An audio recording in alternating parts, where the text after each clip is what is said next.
Valitsus soovib kiirkorras muuta seadusi, et praegused piirangud saaks vajadusel edasi kehtida ka pärast eriolukorra lõppu ja selleks on plaanis anda Terviseametile senisest märksa suuremad volitused. Kuigi teatud piirangute jätkumine alates 18. maist on opositsiooni hinnangul põhjendatud, jääb neile siiski arusaamatuks, miks antakse ühele ametile nii suur voli piirata inimeste põhiõigusi ja ettevõtlusvabadust. Uus eelnõu annab Terviseametile õigus ohtliku nakkushaiguse ajal sulgeda ettevõtteid, keelata avalikke üritusi, aga nõuda inimestelt epideemia ajal terviseuuringute läbimist. Sellest keeldu võib panna karantiin.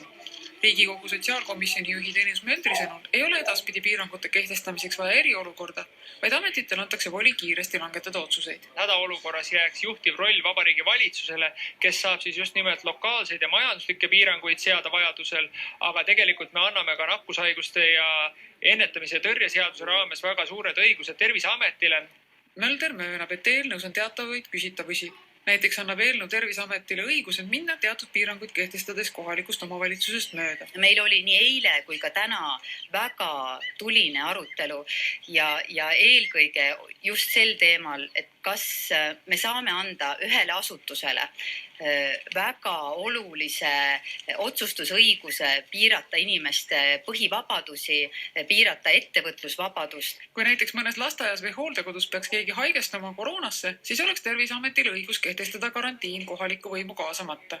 Õiguskantsler Ülle Madise peab seaduse muudatust vajalikuks, sest praegune õiguskord on liiga segane. Selle eelnõu peamine eesmärk on tõsta ühte kokku kõik need õigused ja kohustused, mis on pärast eriolukorda. Et kui tekib kuskil mingisugune nakkuspuhang, et näiteks mõnes töökollektiivis või mõnes hotellis või siis hooldekodus, et siis oleks täpselt teada, kes ja mida teeb.